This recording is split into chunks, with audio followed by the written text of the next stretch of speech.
folks, welcome back to the Shifting Schools podcast. My name is Trisha Friedman, and this episode poses a question to your school community. Does your school community host a World of Work event or a career fair? Well, in what way has that event or opportunity evolved to meet the needs of the modern learner? Now, in this episode, I am going to point you to a potential answer that might help you think about better meeting the needs of your students and their families. And I'm also going to explain some of the context that I think we need to sit with in order to better reimagine events like those that are helping students connect the work they are doing in the classroom today with the pathway that they want to carve out for themselves tomorrow. Thanks for tuning in to this episode. Now, there's going to be lots of links for you over there in the show notes, and I want to talk to you briefly about the research that suggests whenever we have a big innovation in technology, that actually more jobs are created. So often we will hear sort of some fear when a new technology emerges that it's going to eliminate jobs or that folks are going to be replaced by machines.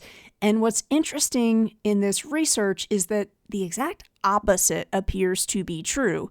Now, you might be saying, Trisha, what about ChatGPT and this AI boom? Certainly, this is going to eliminate jobs. Well, I think actually a better question is, how is it going to perhaps change some of the things that we are already doing? And putting that research to the test, this AI boom has already created a whole new type of career, and that is the prompt engineer. I'm going to link to an article from the Washington Post that's entitled Tech's Hottest New Job, AI Whisperer, No Coding Required. Prompt engineers are being hired for their skill in getting AI systems to produce exactly what they want, and they make pretty good money. Now, this is a really interesting job because if you've been listening to Jeff and I, or you have checked out any of our resources on ChatGPT, our advice has been to play around, to use our shift framework in prompting ChatGPT to get you to do what you need it to do. So you might be wondering, what does a prompt engineer do? Well, according to this article from the Washington Post, prompt engineers, quote, profess to operate at the maximum limits of what these AI tools can do, understanding their flaws, supercharging their strengths, and gaming out complex strategies to turn simple inputs into results that are truly unique. And this is why you have heard Jeff and I go on and on and on about the equity issue that is banning tools like these in schools.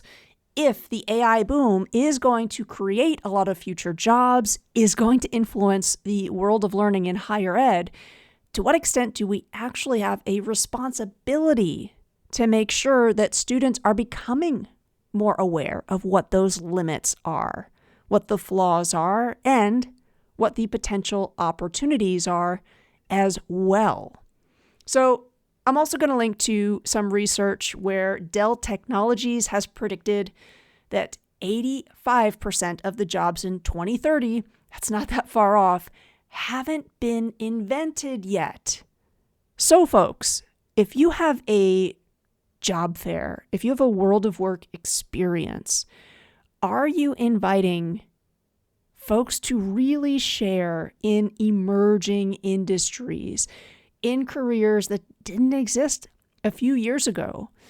Are you inviting any guest speakers to really point to what they have had to do to upskill themselves in regards to this ever-evolving landscape of technology? Are you having folks come in and say, here's how my work has changed, here's the learning that I have had to do specifically? Jeff and I were recently having a conversation about the way in which social media is also influencing trades work. Now, if you are on TikTok, you may already be aware that If you can name a niche, you can find that niche on TikTok. The same is true for trades professions. If I head on over to my TikTok app and I open it up and I search for hashtag electrician, I can find out a whole lot about what it's like to become an electrician, what that career pathway is like, as well as how they are recruiting and trying to develop interest in becoming an electrician. Now, we already see that for the generation we are teaching, TikTok has replaced Google. If younger folks are looking for a restaurant to check out, they're no longer hitting up Google first. They're hitting up TikTok.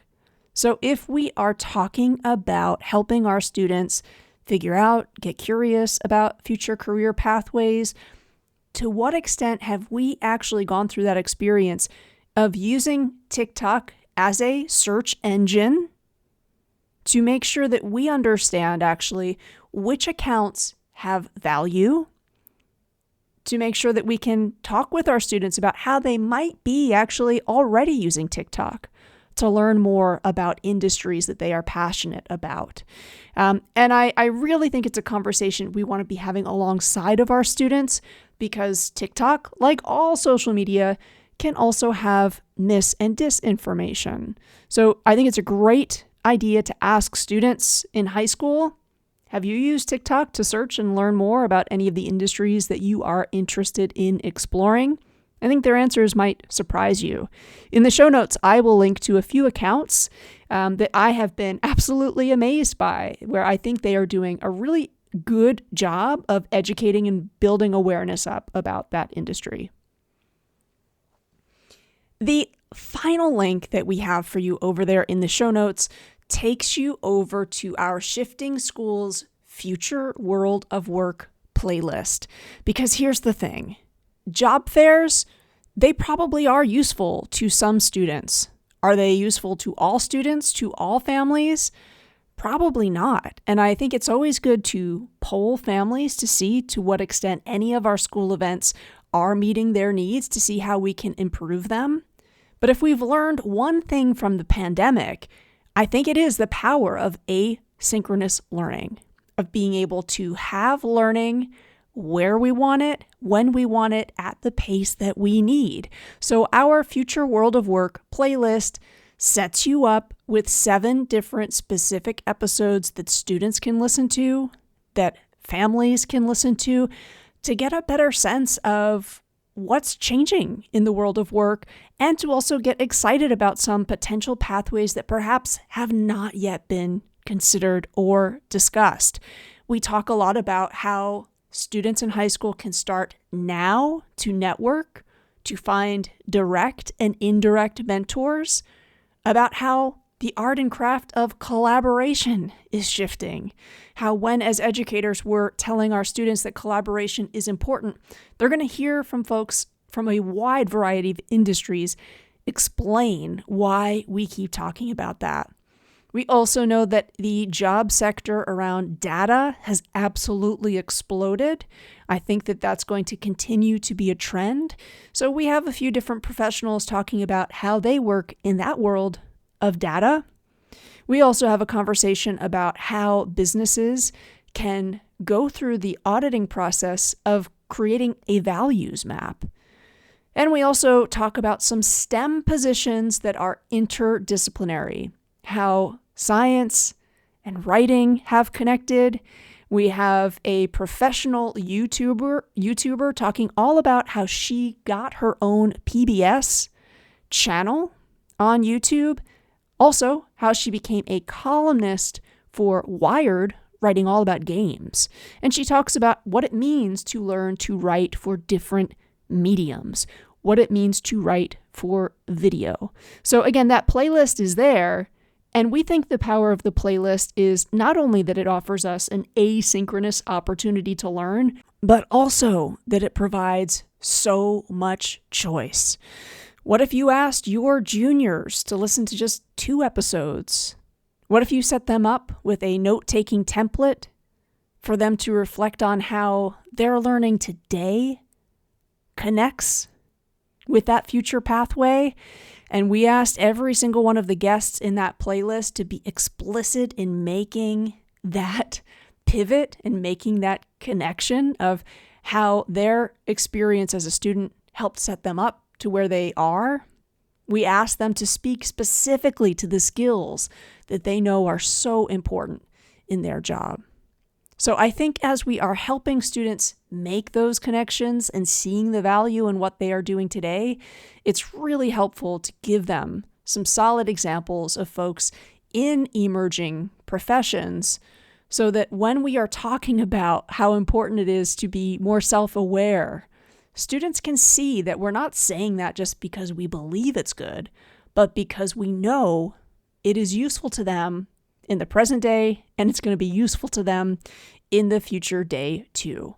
Listeners, we love hearing back from you. So if you are using our episodes from that Future World of Work playlist, hit Jeff and I up. When you head over to shiftingschools.com, there's a little microphone. You can send us a voice memo and let us know how you used any of those episodes. Lastly, just a reminder, we are only days away from our webinar where Jeff and I are exploring what it means to reimagine assessment to be truly linked to skills in this era of AI that we are in. Registration for that event is still open. Seats are $45 US. We'd love to see you there. And if you can't make it for the live webinar, when you register, you sign up to get the recording as well as all of the resources. And be sure to head on over to shiftingschools.com to learn all about that webinar. As always, thanks for listening. We'll see you next week.